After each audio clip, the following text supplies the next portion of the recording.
영국의 BBC 방송국의 프로그램 가운데 How to be Happy라고 하는 프로그램을 보면 어떻게 하면 인간이 행복한 삶을 살아갈 수 있을까, 거기에 연구하고 또 그 결과를 발표하면서 행복 10계명이라고 하는 것을 만들었습니다. 행복한 삶을 살기를 원하느냐? 적어도 우리 일상의 삶에서 이러한 것들을 하게 되면 행복한 인생 살아간다는 겁니다.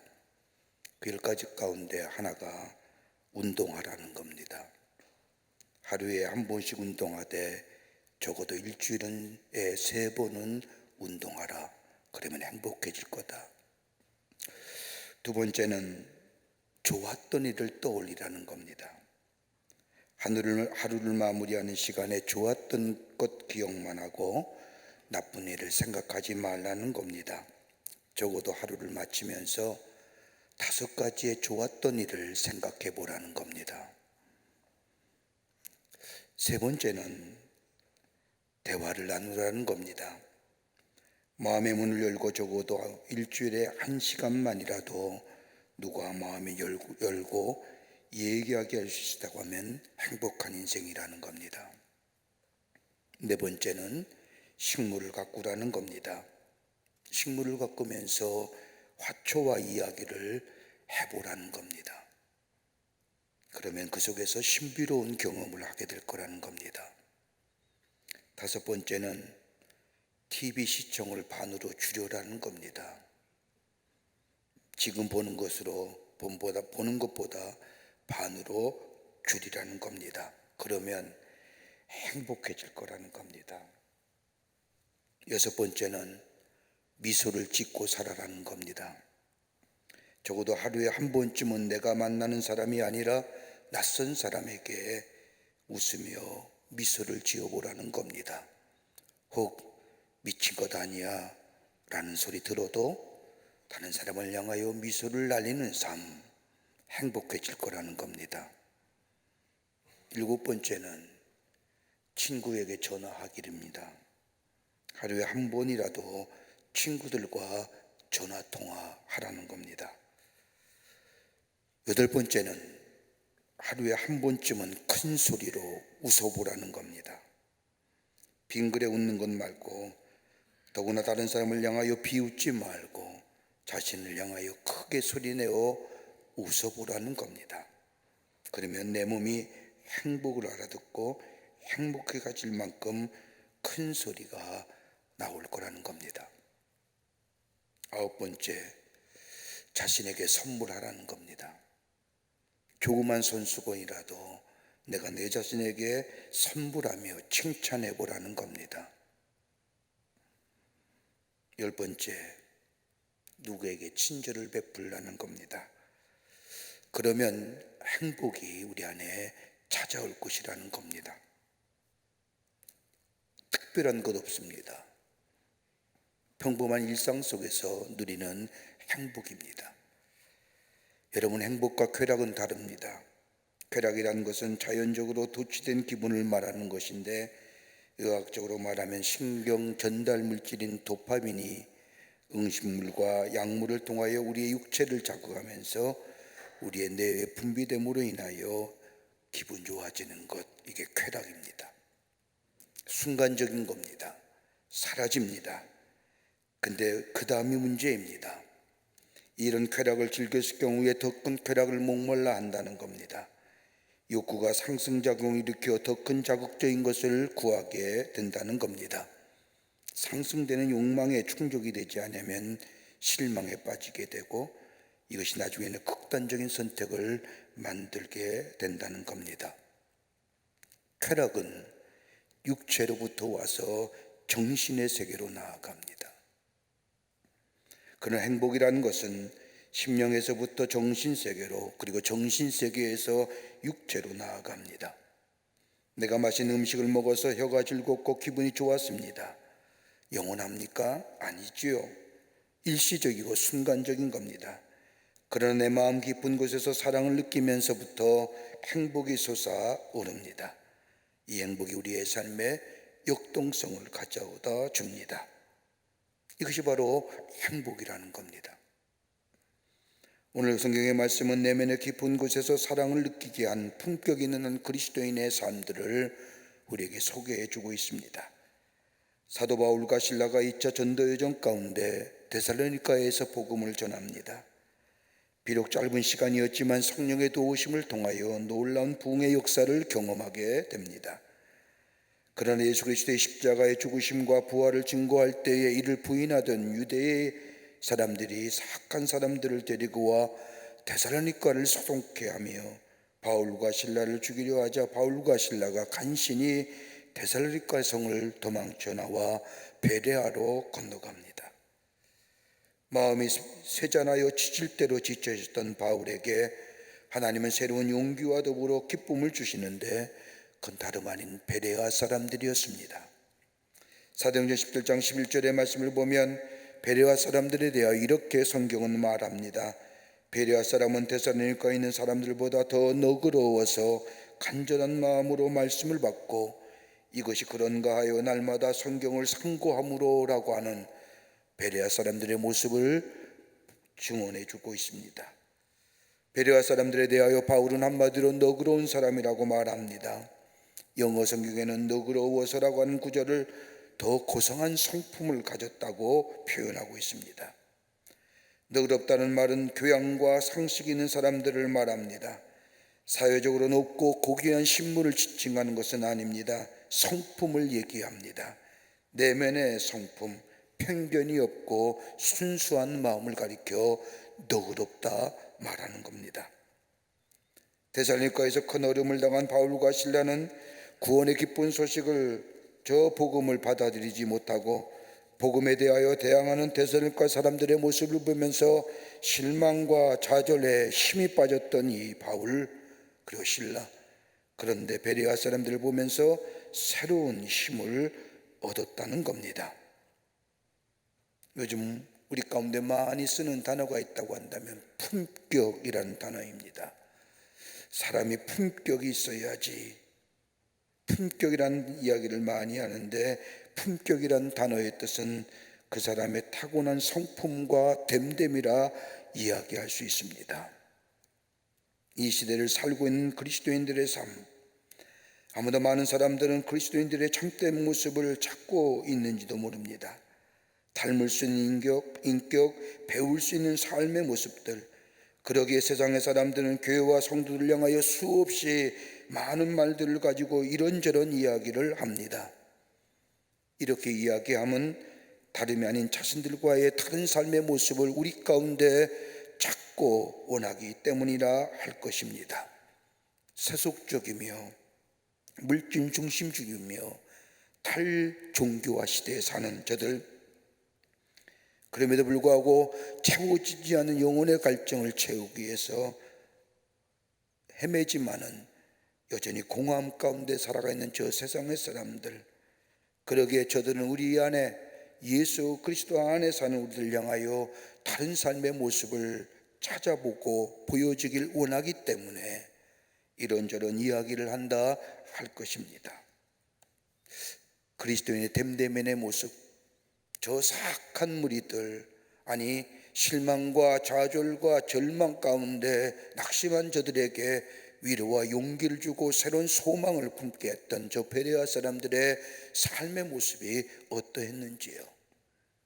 오늘 본문의 말씀은 이 시대를 사는 우리들에게 귀한 교훈의 말씀을, 또 영적인 도전을 우리에게 허락해 주십니다.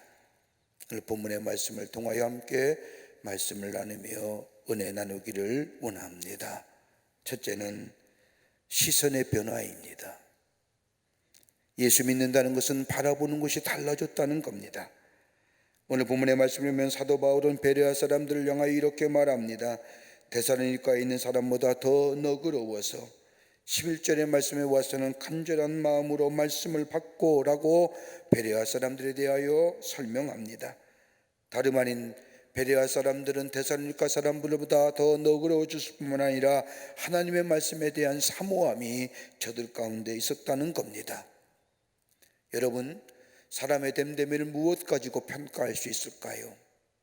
많은 소유, 세상의 지위, 학벌, 이것 가지고 세상의 사람 됨됨이를 이야기하는 것은 참으로 낮은 수준의 평가라 할 수 있을 겁니다. 그러나 사람 됨됨이를 알 수 있는 것이 다름 아닌 무엇을 바라보며 살고 있느냐, 어디에 그의 삶이 시선이 고정되어 있느냐. 땅의 것을 바라보며 사는 사람은 땅의 사람이라 할 것이고, 물질을 바라보고 사는 사람은 물질의 사람이라고 이야기하실 것이며, 그러나 하나님을 바라보고 사는 사람은 하나님의 사람이라 말할 수 있을 겁니다. 오늘 본문에 나오는 베레아 사람들은 진리의 말씀인 하나님의 말씀에 대한 사모함이 있었다는 겁니다. 세상의 말이나 지식이나 그런 것들에 대한 바람이 아닌 하나님의 입에서 나오는 진리의 말씀이 저들의 시선이 집중되어 있었다는 겁니다. 여러분, 사람은 보는 대로 갑니다. 오른쪽을 바라보는 사람은 오른쪽을 향하여 걸어가고, 왼쪽을 바라보는 사람은 왼쪽을 향하여 걸어갑니다. 우리의 삶도 마찬가지입니다.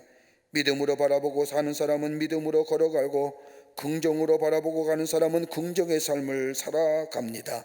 그것이 우리의 미래를 결정하여 줍니다. 여러분, 그리스도인이 되었다는 것이 무엇일까요? 주인이 바뀌었다는 겁니다. 예수 믿는다는 것은 주인이 바뀌었음을 선언하는 겁니다.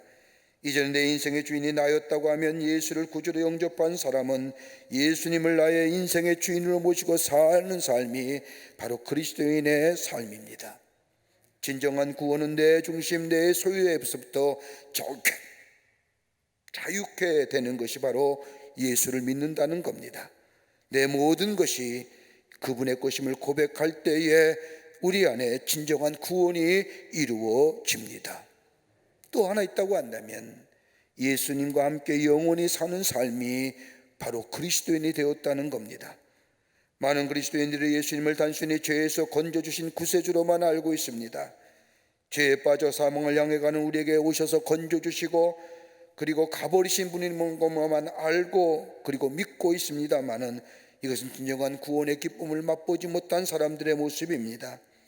우리 예수님은 죄와 법과 사망에서 구원해 주실 뿐만 아니라 우리 안에 들어오셔서 우리와 함께 영원히 사시는 분이 우리가 믿는 예수님이십니다.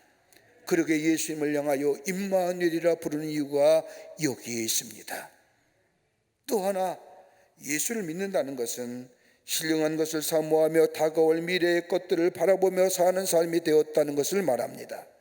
신령한 것, 좋은 것을 보는 겁니다. 죄악된 것, 사악한 것, 육체의 것들을 바라보는 것이 아니라 좋은 것, 긍정적인 것, 아름다운 것을 보면서 하나님 앞에 감사하는 인생이 되었다는 것이 바로 그리스도인이 되었다는 의미입니다.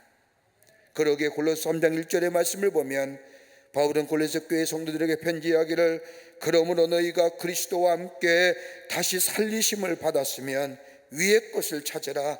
거기는 그리스도께서 하나님 우편에 앉아 계시니라고 말합니다.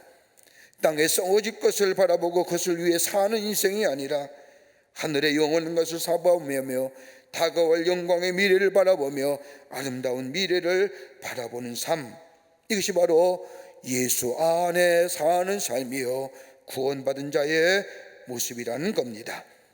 땅의 것을 보며 실망하며 좌절하는 것이 아니라 신령한 것을 바라보며 신령한 것을 생각하며 그것으로 기뻐하는 인생이라는 겁니다.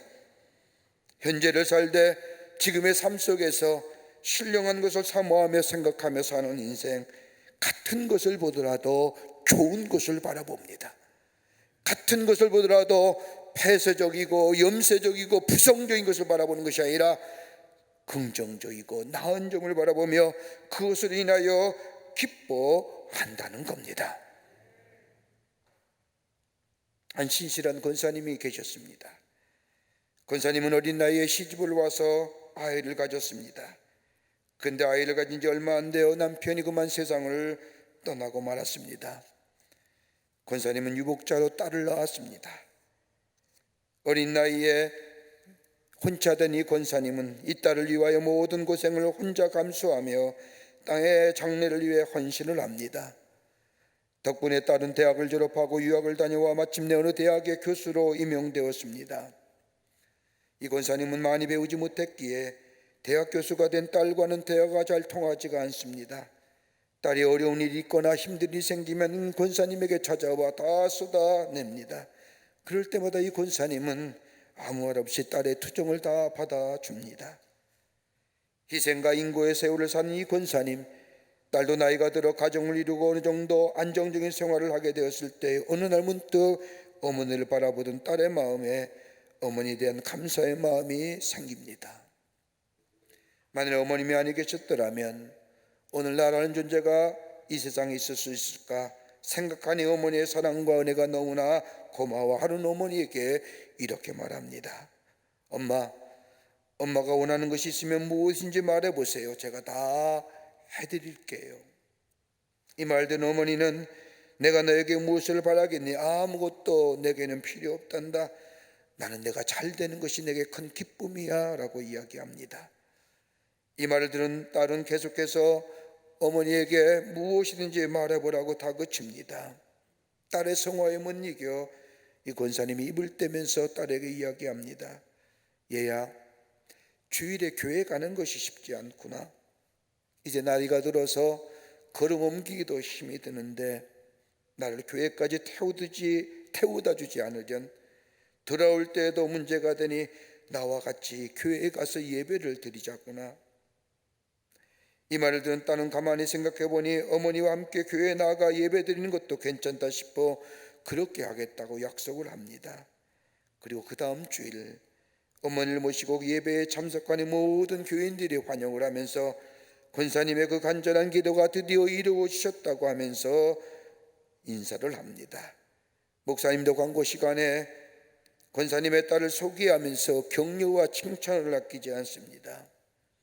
예배가 마친 후에 휴게실에 잠시 쉬고 있을 때에 딸과 동년배쯤 보이는 여성들이 교인들이 앉아 수다를 떠는데 이 딸은 듣고 싶지 않았지만 너무 크게 떠드는 바람에 그들이 하는 이야기를 듣게 됩니다. 그들의 이야기는 서로가 흉을 보는 이야기였습니다. 이 말을 듣고 있는 딸, 예수 믿는 것들도 별 수 없군 라고 생각합니다. 그리고 불쾌한 기분에 자리를 뜬 딸은 다른 교회의 다른 편에 앉아있는 교회 중증쯤 되어 보이는 사람이 이 딸에게 다가오더니 자신이 누구라고 소개하며 당신의 어머님과 깊은 영적인 교제, 함께 예배하며 기도하며 함께 서로 격려하는 관계라고 소개하면서 자신의 아들이 교수님이 계시는 대학에 입학을 하는데 좀 도와주면 어떨 거냐고 청탁을 하는 겁니다.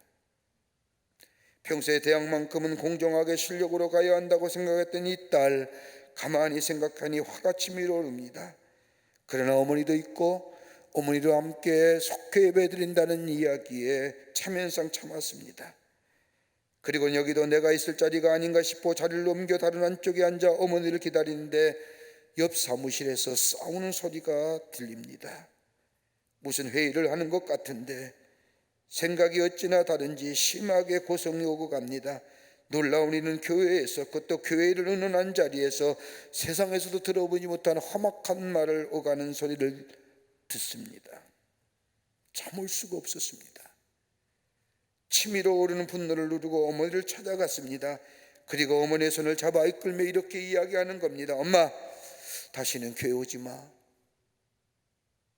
일요일이면 내가 좋은 데 모시고 갈 터이니 다시는 교회 오지 마.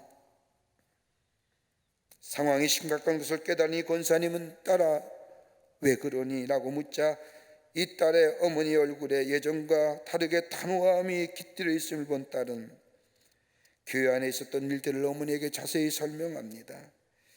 그러자 권사님은 이 딸에게 얘야, 나는 평생 교회를 다니면서 예수님만 봤는데 너는 교회에 딱 하루 나와서 참 많은 것을 보았구나. 이 말에 배웠단 이 딸이 큰 충격을 받습니다. 그동안 배우지 못했기에 아무런 생각 없이 그저 자신을 위해 복만을 빌었다고 생각했던, 그러기에 교회에 다닌다고 생각했던 어머니, 자기와는 비교할 수 없는 높은 수준의 신앙을 어머니의 말 한마디 속에서 느낄 수가 있었습니다. 조속하게 사람들의 말과 행동을 가지고 평가하는 것이 아니라 예수님을 바라보고 신앙의 가치를 아는 눈을 가진 자신의 어머니, 있다는 그 어머님의 고상한 믿음 속에 자신의 교만함이 한순간에 무너져 버렸다는 겁니다. 베레아 사람이 그러했습니다. 저들이 옆 동네의 데살로니가에서 있었던 일들을 왜 이들은 소문으로 듣지 못했을 겁니까? 다 알고 있었을 겁니다. 알면서 거기에 마음을 두지 않았다는 겁니다.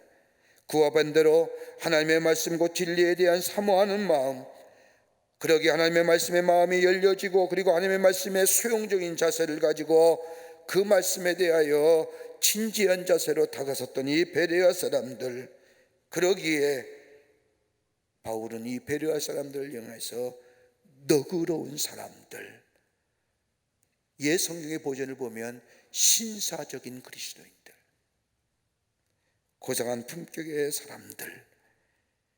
데살로니가서 2장 13절의 말씀을 보면 우리가 하나님께 쉬지 않고 감사함은 너희가 우리에게 들은 바 하나님의 말씀을 받을 때에 사람의 말로 아니 듣고 하나님의 말씀으로 받음이니 진실은 그러하다.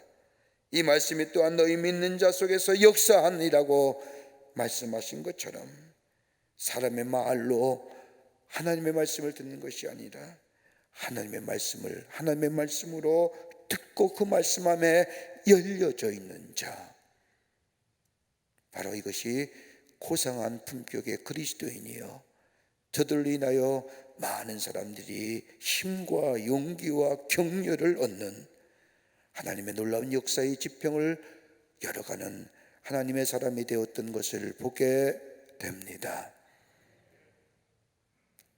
두 번째는 태도의 변화입니다. 고상한 그리스도인의 품격의 삶은 표현이 달라져야 한다는 겁니다.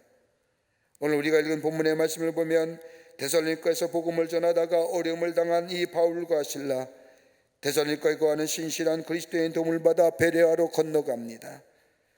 바울과 실라가 베레아 사람들을 보니 저들은 데살로니가 사람들보다 더 너그럽고 신사적이다. 이러한 모습을 보고 이 바울과 실라는 크게 감동을 받습니다. 그런데 데살로니가의 핍박자들이 바울과 실라가 베레아에서 복음을 전한다는 소식을 알고 베레아까지 따라와 바울과 실라를 죽이려 합니다. 이때에 베레아의 신실한 그리스도인들이 바울을 아덴까지 인도하며 바울을 피신하게 합니다. 하나님의 말씀을 들었으면 하나님의 말씀에 마음의 문이 열리고 또한 진리에 대한 뜨거움이 있는 사람은 말이나 행동에 있어서 그 표현이 달라진다는 겁니다. 새롭게 변화되어 위의 것을 사모하는 사람이 된다는 겁니다. 여러분, 좋은 것을 표현해야 좋은 것이 내 곁에 머뭅니다. 행복한 사람은 행복을 표현할 때에 그 행복이 내게 머무는 겁니다. 사랑하는 사람에게 사랑을 표현하게 될 때에 그 사랑이 내게서 머무는 겁니다. 하나님의 사랑을 느끼면서 표현하지 않으면 하나님의 사랑이 나를 위한 사랑이 되지 못하고 더 나아가 그 사랑을 진정한 마음으로 경험할 수가 없습니다. 하나님의 들은 말씀을 들을 때도 마찬가지입니다.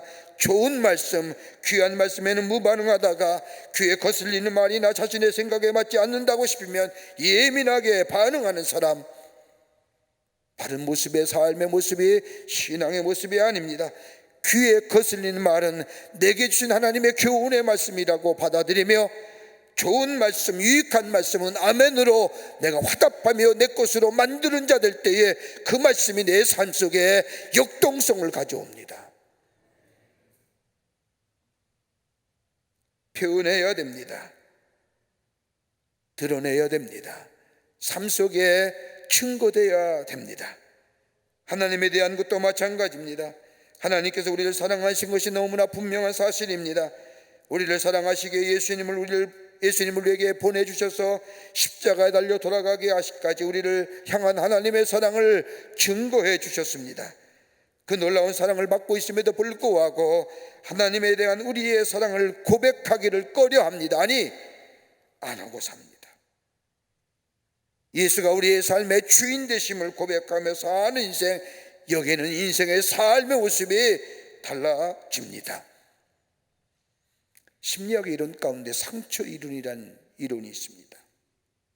이 이론에는 우리에게 마음에 표현되어지는 분노와 아픔이 있다고 하면 그것을 드러내라는 겁니다. 표현하라는 겁니다. 그것을 표현하지 않으면 그 상처가 깊게 마음속에 남아 그의 삶과 그의 행동에 깊은 영향을 미친다는 겁니다. 다 말해버리고 다 감정의 찌꺼기까지 다 날려버려야 한다고 얘기합니다. 근데 여러분, 분노와 억눌린 감정이 다 드러내고 표현된다고 해서 우리의 삶 속에 그 분노와 억눌린 감정이 치유됩니까? 여러분, 자꾸 표현하면 여러분 중독됩니다. 분노와 아픈 상처들을 표현한다면 그 사람이 치유되기 위해서는 매일 분노와 상처를 드러내야 되고 발산해야 되고 나타내야 됩니다. 여러분, 드러내면 중독성이 있습니다. 여러분, 화 잘 내는 사람들 있습니다. 성격이 급한 사람, 다혈질의 사람 이렇게 얘기하지만 여러분, 화를 자꾸 내다 보면 화내는 사람으로 중독되어 버립니다. 절제되어야 됩니다. 그걸 다스릴 수 있어야 됩니다. 감사의 표현도 그러합니다. 무엇을 얻어서 감사를 드러내는 것은 조건적인 감사입니다. 감사할 조건이 없으면 이런 사람들은 감사를 표현하지 않습니다. 그러나 하나님의 놀라운 은혜와 사랑을 늘 기억하며 사는 사람, 죄사함의 놀라운 은총이나 구원받은 감격이나 살아있는 소망 가운데 살아가는 인생, 나의 힘과 능력이 되어주시는 그 하나님의 놀라운 은혜와 사랑, 그것을 늘 기억하며 감사하는 삶이 될 때에 그 사람은 어떠한 형편에 있든지 어떠한 자리에 있든지 입을 열 때마다 감사가 고백되어지며 그 고백이 그의 인생의 미래를 달라지게 합니다.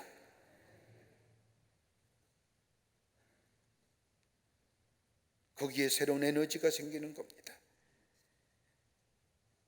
그러기에 무엇을 표현하며 사느냐? 분노를 표현하는 사람은 그 사람은 분노의 사람이 되며, 감사와 사랑을 표현하며 사는 사람은 고품격의 고상한 성품의 그리스도인의 삶 됩니다. 그러기에 나타내는 것, 표현하는 것, 그것이 우리의 행동이요, 그것이 그의 삶의 모습이요 됨됨이라는 겁니다.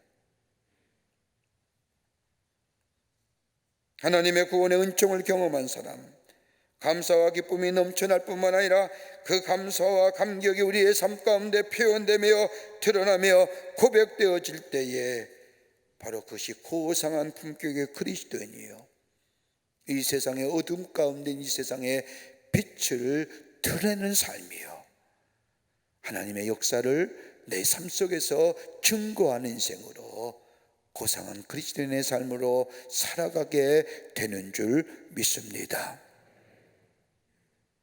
끝으로 마음의 방향이 바뀌어진 자입니다.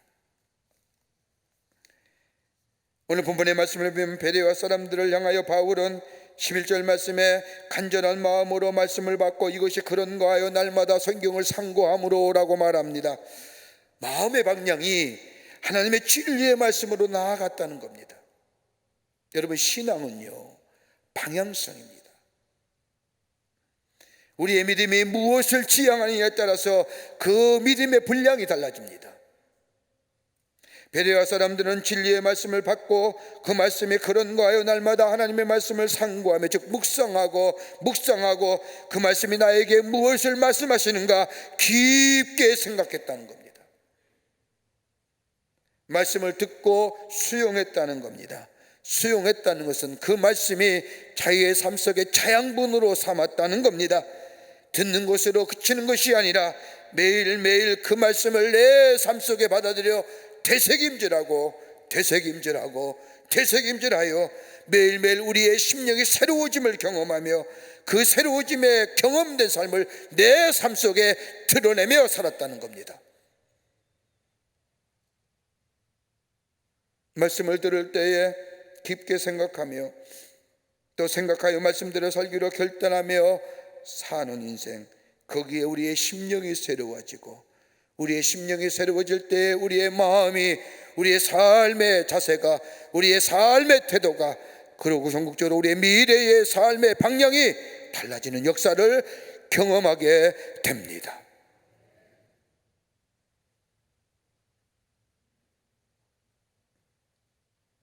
우리의 마음이 새로워지는 것들은 내가 가지고 있는 지식이나 내가 가지고 있는 물질이나 내가 소중히 여기는 삶의 경험들, 이것이 우리의 마음과 우리의 심령을 새롭게 하는 것이 아니라 하나님의 말씀, 진리의 말씀이 우리를 새롭게 합니다. 매일매일 나를 새로운 존재로 거듭나게 합니다. 그러기에 에베소 3장 16절의 말씀을 보면 그의 성령으로 말미암아 너의 속사람을 능력으로 강건하게 하옵시며 라고 하는, 우리의 속사람이 강건해지고 우리의 속사람이 새롭게 되는 것은 하나님의 거룩한 영이 우리 안에 계실 때만이 가능하다는 겁니다. 진리의 말씀을 통하여 하나님의 영이 내 안에 계시어 내 마음을 주장해서 내 생각보다 더 먼저 더 깊게 변화를 일으키게 하신다는 말씀입니다. 여러분, 창세기 32장의 말씀을 보면 야곱 인생에 있어서의 가장 분기점이 되는 하나의 사건을 기록합니다. 여러분, 성경에 나타난 야곱의 인생이 어떤 인생이었습니까? 쫓기는 인생입니다. 그의 인생은 쫓기는 인생이 전부였습니다. 하나님의 복을 갈구했지만 참다운 복을 받지 못했던 그의 삶, 그러기에 복을 쫓고 쫓김에 쫓아가는 인생이 아니라 또 그로 인하여 다른 사람의 마음을 아프게 하며 다른 사람의 마음에 상처를 주는 인생이기에 쫓기는 인생이었어요. 그리고 항상 경쟁하며 사는 거예요. 더 나아가 쉼이 없어요.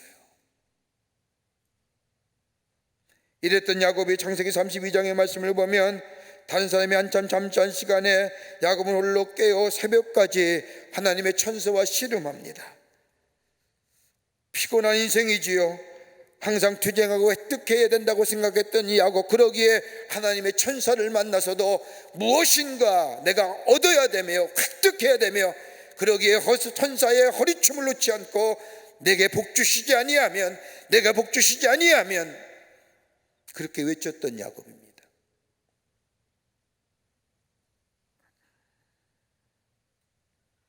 그랬던 야곱. 그런데 야곱은 다른 사람이 아니라 그가 하나님의 말씀을 들으며 하나님의 놀라운 은혜를 경험했던 그 천사의 씨름을 마친 후에 천사의 이야기를 듣고 내 이름이 뭐냐? 이스라엘이다. 저 아버지와 형을 속이고 저 삼촌의 집으로 돌아갈 때에 들었던 하나님의 음성. 그는 다시 베델로 올라갑니다. 그 올라가는 그 베델의 장소, 하나님의 말씀을 듣고 그의 삶의 자리를 옮겨 저 베델로 올라갈 때 비로소 그에게 하나님의 축복이, 저 이스라엘 하나님, 야곱의 하나님이라고 하는 그 놀라운 은혜를, 그 놀라운 주의 말씀을, 진정한 축복을 경험하는 인생이 되었던 것을 보게 됩니다. 들은 것으로 그친 것이 아니라 그 말씀이 자신의 삶에 실천하게 될 때에 그는 새로운 존재의 삶으로 아브라함의 하나님, 이삭의 하나님, 야곱의 하나님이란 칭호를 드리며 그의 민족을 새롭게 하는 저 야곱이 되었던 것을 보게 됩니다. 베레아 사람들은 하나님의 말씀을 들었을 뿐만 아니라 그 말씀이 나에게 무엇을 말씀하시는가 알기를 갈망했고, 그 말씀이 저의 삶 속에 임하게 될 때에, 저의 삶의 자리에 옮겨지게 될 때에 그의 삶들은 강건해질 뿐만 아니라 능히 어떤 고난과 핍박도 감당할 수 있는 능력의 신앙인이 되었던 것을 보게 됩니다. 그리스도인이 되었다는 것, 내 보는 눈이 달라지는 겁니다. 표현이 달라지는 겁니다. 내 삶의 행동이 달라지는 인생. 그럴 때에 우리의 삶을 통하여 이 땅에, 어둠의 땅에 빛을 비추며 하나님의 살아계심을 증거하며 복음의 확장성을 가져오며 우리를 부르신 부름의 사명을 감당할 뿐만 아니라 주의 놀라운 은혜를 전하는 고상한 하나님의 사람으로 살아가는 은혜가 있게 됩니다. 이런 은혜의 주인공들이 되시는 여러분과 저와 되시기를 주의 이름으로 축원합니다. 하나님 감사합니다. 저희들 주께서 사랑해 주시고 하나님의 백성 삼으심에 감사합니다.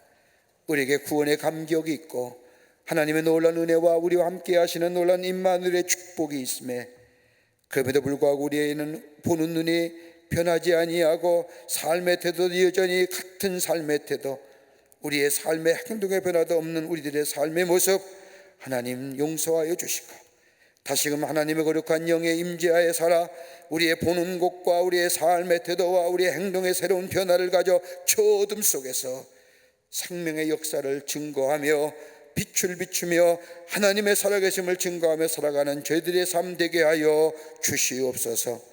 성령이 도우실 줄 믿으며 예수님의 이름으로 기도하옵나이다. 아멘.